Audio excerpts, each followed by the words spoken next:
pikiran dan hati kita, supaya Allah hadir di dalam diri kita masing-masing, merahmati kita, sehingga kerahiman Allah bukan hanya kita rasakan dan kita alami, tetapi kita masing-masing pribadi juga bisa menjadi alat-alat Tuhan untuk meluaskan kerahimannya, yaitu lewat hidup di dalam kasih. Maka di awal pernikahan ini kita bersama-sama berpantas diri di hadapan Tuhan. Mungkin di saat-saat tertentu kita justru menutup kerahiman Allah, menutup jalan keselamatan orang lain. Kita mohon ampun atas segala kesalahan dan dosa-dosa kita. Saya mengaku pada Allah yang Maha Kuasa dan kepada saudara sekalian bahwa saya telah berdosa dengan pikiran dan perkataan, dengan perbuatan dan lain. Saya berdosa, saya sungguh berdosa. Oleh sebab itu saya mohon kepada Sang Bapa Rahman, kepada para malaikat dan kudus, dan kepada saudara sekalian, selain doakan saya kepada Allah Tuhan kita. Semoga Allah yang Maha Kuasa mengasihani kita, mengampuni dosa kita, dan menghantar kita ke hidup yang kekal. Tuhan kasihanilah kami. Tuhan kasihanilah kami. Kristus kasihanilah kami. Kristus kasihanilah kami. Tuhan kasihanilah kami. Tuhan kasihanilah kami. Marilah kita berdoa.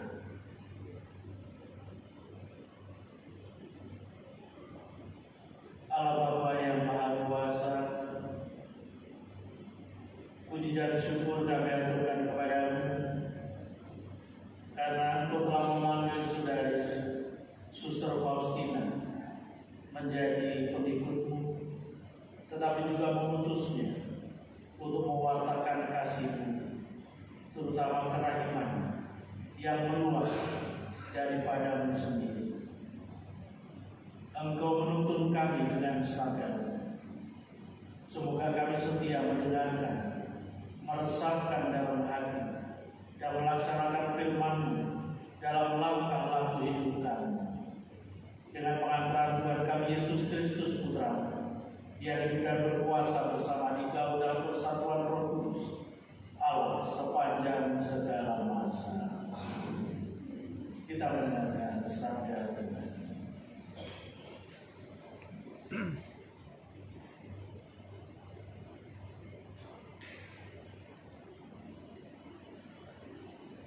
Baca dari kitab Nehemia. Sesudah kembali dari pembuangan, orang-orang Israel telah menetap kembali di kota-kota mereka. Lalu pada bulan ke-7 berkumpulah seluruh rakyat di lapangan buka gerbang air di Yerusalem. Mereka meminta kepada Esra Alkitab supaya membawa kitab Taurat Musa, yakni kitab hukum yang diberikan Tuhan kepada Israel.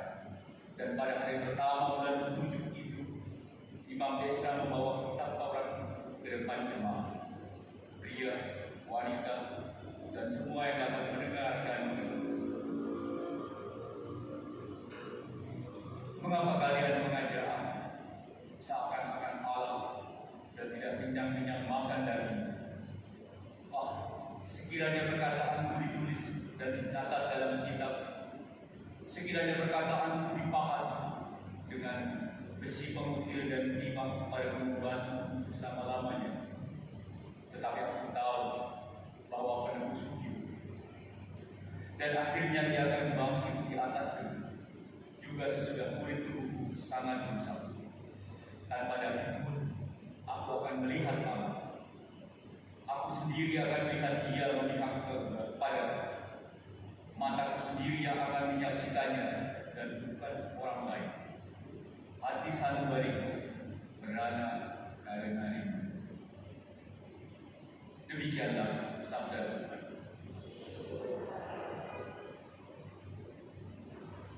Aku percaya akan melihat kebaikan Tuhan di negeri orang-orang yang hidup.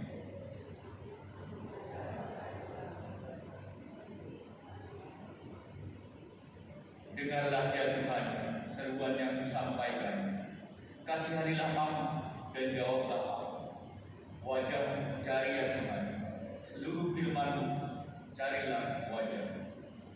Aku percaya akan melihat kebaikan Tuhan di negeri orang-orang yang janganlah menyembunyikan wajah-Mu daripadaku. Janganlah menelan hamba-Mu ini dengan murka. Engkaulah pertolongan-Mu ya Allah penyelamat. Janganlah membuang aku dan janganlah meninggalkan aku. Aku percaya akan melihat kebaikan Tuhan di negeri orang-orang yang sungguh. Aku percaya akan melihat kebaikan Tuhan di negeri orang-orang yang nantikanlah Tuhan, kuatkanlah dan terbukalah hatimu. Ya, nantikanlah Tuhan. Aku percaya Akan melihat kebaikan Tuhan di negeri orang-orang yang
Tuhan bersamamu.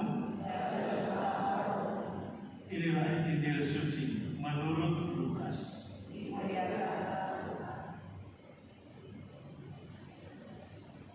Pada waktu itu Tuhan menunjuk 72 murid. Ia mengutus mereka berdua-dua mendahuluinya ke setiap kota dan tempat yang hendak dikunjunginya. Berkatalah ia kepada mereka, tuaian banyak, tetapi pekerjanya sedikit. Sebab itu mintalah kepada Tuhan yang mempunyai tuaian, agar ia mengirimkan pekerja-pekerja ke tuaian itu. Pergilah, camkanlah, aku mengutus kalian seperti anak domba ke tengah-tengah serigala. Janganlah membawa pundi-pundi atau bekal atau kasut, dan janganlah memberi salam kepada siapapun selama dalam perjalanan. Kalau memasuki suatu rumah, katakanlah lebih dahulu, damai sejahtera bagi rumah ini. Dan jika di situ ada orang yang layak menerima damai sejahtera, maka salam itu akan tinggal padanya. Tetapi jika tidak, maka salam kembali kepadamu. Tinggallah dalam rumah itu, makan dan minumlah apa yang diberikan orang kepadamu, sebab seorang pekerja patut mendapat upahnya. Janganlah berpindah-pindah rumah. Jika kalian masuk ke dalam sebuah kota atau diterima di situ, makanlah apa yang dihidangkan kepadamu, dan sembuhkanlah orang-orang sakit yang ada di situ. Dan katakanlah kepada mereka, kerajaan Allah sudah dekat padamu.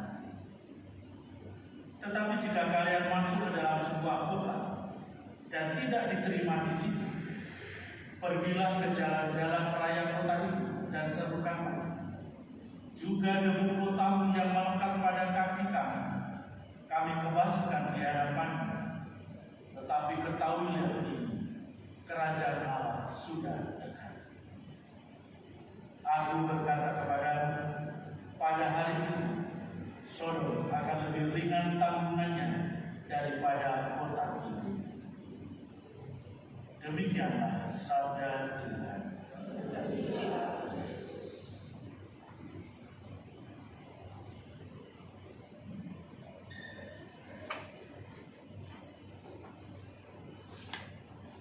Tuayan memang banyak, tetapi pekerjanya sedikit. Sebab itu mintalah kepada Tuhan yang mempunyai tuayan, agar Ia mengirimkan pekerja-pekerja ke tuayan itu. Bapak Ibu saudara-saudari yang terkasih, kita mendengar istilah bahwa di dalam gereja Katolik tidak pernah terjadi apa yang namanya kelebihan imam. Adanya selalu kurang. Apalagi kita yang ada di pulau ini. Kita umat yang ada sekitar 8.000 aktif maupun tidak aktif. Sekarang romonya baru 2. Kita kurang. Jangankan untuk mengajak ziarah, ngajak makan pun kadang-kala susah kalau ngajak romo. Nah, Bapak Ibu saudara-saudari, di mana-mana yang namanya imam selalu kurang. Apalagi di daerah-daerah. Kita beruntung yang berada di Jakarta, punya ratusan imam di Jakarta ini. Sehingga kita pun juga untuk memenuhi dahaga kita, misalnya kita tidak terpuaskan di gereja Stella Maris ini, kita bisa pergi ke gereja lain. Memang tidak ada aturan bahwa kamu harus masuk di gereja Stella Maris karena kamu tinggal di Stella Maris. Dan juga tidak ada yang memonitor atau seperti TGKP yang galak-galak sehingga selalu menjaga pintu-pintu gereja di luar Stella Maris. Kalau ada harus pulang. Dan juga demikian. Nah, saudara-saudara, tuayan memang banyak, tetapi pekerja-pekerja sedikit. Yesus bukan hanya mengutus 12 muridnya, tetapi dari bacaan Injil tadi Tuhan Yesus mengutus 72 murid. Mereka diutus berdua-dua untuk mewartakan kabar gembira, untuk membantu karya Yesus, menyatakan bahwa kerajaan Allah sudah dekat. Dan hal ini juga disadari pada saat itu bahwa perkembangan umat jemaat yang percaya kepada Tuhan Yesus semakin besar. Karena itu semakin dibutuhkan keterlibatan orang-orang yang percaya kepadanya. Maka Tuhan juga tetap mintalah kepada Tuhan yang mempunyai tuayan agar Ia mengirimkan pekerja-pekerja ke tuayan itu. Permohonan untuk panggilan masih tetap didengungkan sampai dengan saat ini, supaya semakin banyak orang terlibat di dalam karya keselamatan ini. Kita juga diajak untuk menyadari bahwa kebutuhan umat itu juga semakin beraneka ragam. Apalagi di dalam dunia yang semakin modern, maka unsur kemodernan juga harus mewarnai di dalam cara kita beriman, cara kita menghayati sebagai pengikut-pengikut Kristus. Maka kadang-kala kalau ada pewarta-pewarta, bahkan imam-imamnya pun kalau masih ketinggalan zaman, biasanya ditinggalkan. Walaupun kekurangan imam, tetapi ditinggalkan. Karena apa? Merasa tidak memenuhi dahaganya. Dan saudara-saudara yang terkasih, memang kalau kita hanya mau cari kepuasan menurut kita sendiri, kita tidak pernah akan puas. Karena kita akan menentukan kriteria-kriteria. Dan kriteria satu orang dengan yang lain akan berbeda-beda. Dan kita tidak akan pernah puas dengan orang tertentu, pelayanan orang tertentu. Bukan hanya para imam, bukan hanya para religius, tetapi juga segenap umat yang boleh terlibat. Kita mungkin juga tidak puas. Nah, saudara-saudari, maka bersambungan dengan ini, kalau kita tidak puas, coba kita ini gentleman, bukan mencela apalagi mencaci, tapi langsung menunjukkan diri. Oke, saya mau terlibat. Jadi tidak memaksa orang lain untuk dipanggil kemudian diutus, tapi sendiri menyatakan diri, menjawab panggilan Tuhan. Ya Tuhan, saya siap. Saya siap menjalankan tugas keutusan itu. Saya siap untuk mewartakan kabar gembira di paroki Pluit ini, supaya orang tidak lari-lari. Ya. Tapi masalahnya ada beberapa orang yang gentle seperti ini. Saya sendiri tidak berani menghitung. Nah, Bapak Ibu saudara-saudara yang terkasih, apalagi seperti yang Tuhan Yesus tegaskan sejak awal mula mengutus para muridnya, camkanlah, aku mengutus kalian seperti anak domba ke tengah-tengah serigala. Artinya apa?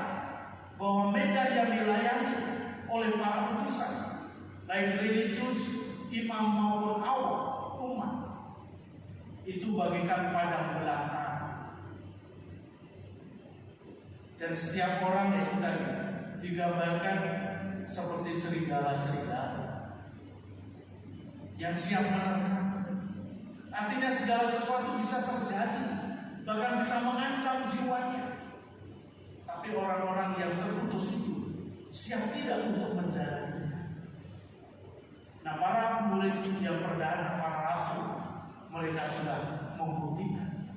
Mereka pun seperti yang diikutinya, yaitu Yesus Kristus, mau atau membiarkan diri darahnya pula tercurah demi keselamatan manusia, demi tegaknya keadilan, demi tegaknya kebenaran di tengah-tengah dunia ini, sebagai perwujudan bahwa kerajaan Allah memang nyata, di mana Allah sendiri yang merajai, bukan manusia-manusia yang dipenuhi oleh kekuasaan.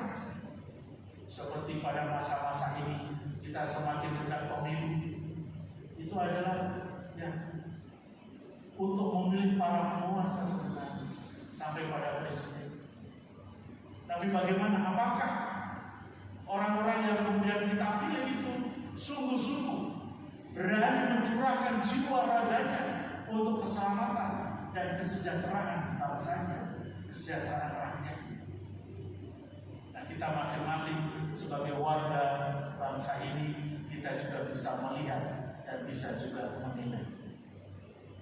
Nah, kita juga diberikan teladan oleh Santa Faustina. Bagaimana Santa Faustina menanggapi panggilan Tuhan. Sejak usia belia, dia punya kerinduan untuk menjadi seorang biarawan.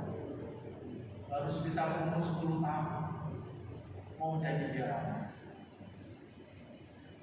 Dan ketika usianya bertambah semakin dewasa, toh kerinduannya ini juga tidak mulus, dan terutama ditentang oleh keluarganya sendiri.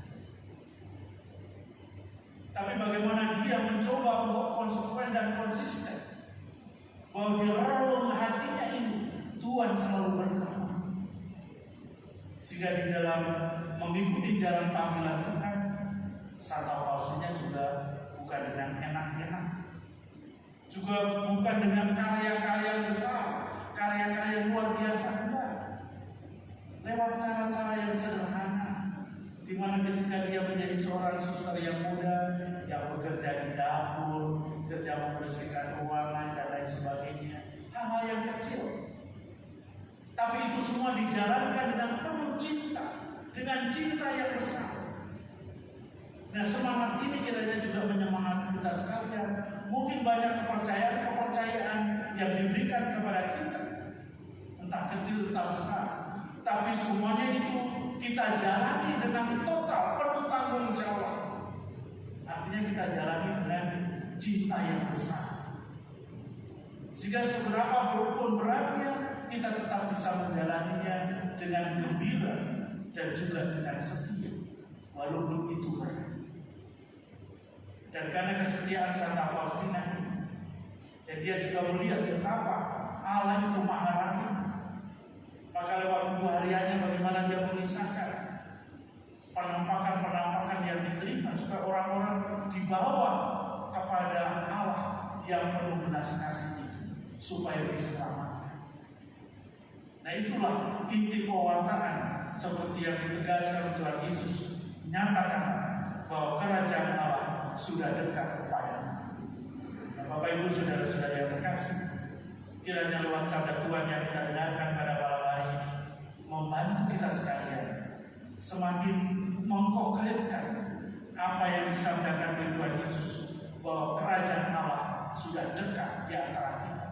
Bukan hanya dekat, tetapi juga nyata di dalam kehidupan kita, di dalam keluarga kita, di komunitas-komunitas kita. Dan hal itu nyata lewat persekutuan kebersamaan kita yang saling mendukung dan menunjang, saling menguatkan satu sama lain, yaitu hidup di dalam kasih, sehingga bersama-sama bisa bergandengan tangan untuk bersama berjalan di dalam jalan keselamatan Tuhan. Tuhan memberkati kita sekalian. Amin. Saudara-saudari, mari sekarang kita bangkit berdiri, kita bersama memperbaharui syarat iman kepercayaan. Aku percaya akan Allah, Bapa yang Maha Kuasa, Pencipta langit dan bumi, dan akan Yesus Kristus Putranya yang tunggal Tuhan kita, yang dikandung dari Roh Kudus, dilahirkan oleh perawan Maria, yang menderita sengsara dalam pemerintahan Pontius Pilatus, disalibkan, wafat dan dimakamkan, yang turun ke tempat kematian, pada hari ketiga bangkit dari antara orang mati, yang naik ke surga, duduk di sebelah kanan Allah Bapa yang Maha Kuasa. Dari situ Ia akan datang mengadili orang yang hidup dan yang mati. Aku percaya akan Roh Kudus, Gereja Katolik yang kudus, persekutuan para kudus, pengampunan dosa, kebangkitan badan, dan kehidupan kekal. ya Tuhan, kami bersyukur atas rahmat kasih yang senantiasa Kau limpahkan kepada kami, secara istimewa lewat Putramu Yesus Kristus. Di dalam perjalanan kehidupan kami masih banyak kerinduan dan harapan. Karena itu Tuhan, dengarkanlah apa yang menjadi kerinduan dan doa utama kami.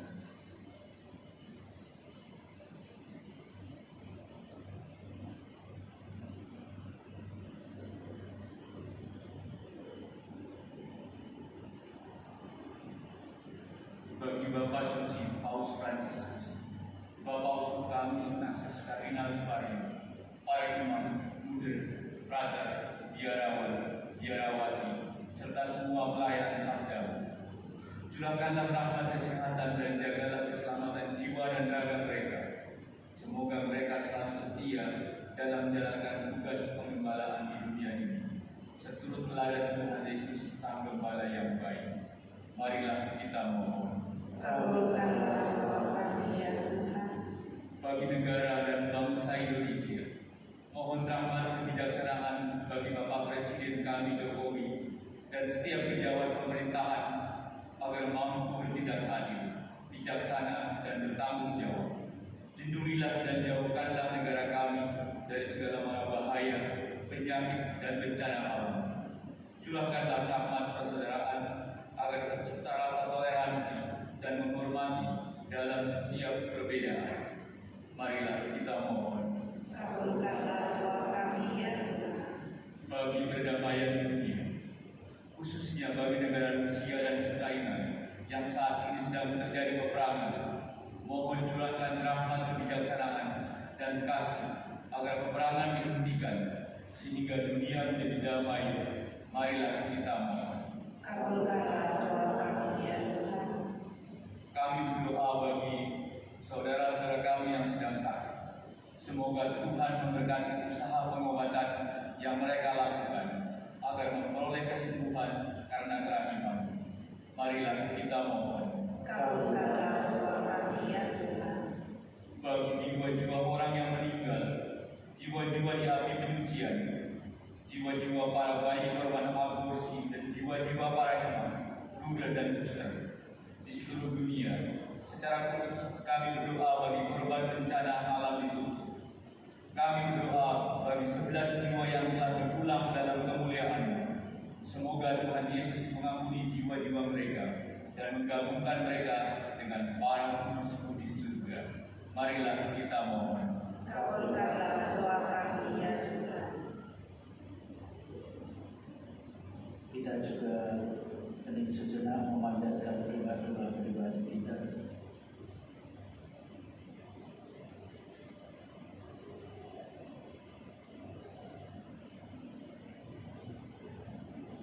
Secara khusus marilah kita juga berdoa bagi Dilan Gunawan yang memanjatkan puji syukur pada Tuhan atas hari ulang tahun yang ke-21, dan juga bagi cucu Selena yang berusia 2 tahun. Semoga Tuhan senantiasa melindungi dan memberkati perjalanan kehidupan mereka, sehingga mereka bisa bertumbuh dan berkembang menjadi semakin dewasa dan bertanggung jawab dan dalam sukacita, karena apa yang dicita-citakannya bisa tercapai. Marilah kita mohon. Kabulkanlah doa kami ya Tuhan. Kita juga bersama dengan Angel yang berdoa memohon supaya di dalam usahanya yang baru dilancarkan oleh Tuhan, sehingga bisa memenuhi segala kebutuhannya. Kita juga berdoa untuk anak terkasih supaya cepat sadar dan kembali ke rumah. Marilah kita mohon. Kabulkanlah doa kami ya Tuhan. Kita juga berdoa bagi Ibu Agustina Heriwati Suciade, Agustinus Prajitejo Patelan, Mulyajo Patelan, yang telah menghadap Tuhan. Semoga Tuhan telah mengampuni segala kesalahan dan dosa mereka, sehingga mereka diperkenankan untuk menikmati kebahagiaan abadi di surga. Marilah kita mohon. Kabulkanlah doa kami ya Tuhan. Demikianlah ya Tuhan, segenap doa dan permohonan yang kami ajukan kepadamu. Kami percaya bahwa Engkau akan memberikan yang terbaik untuk kami, sebab Engkaulah Tuhan dan penantara kami kini dan sepanjang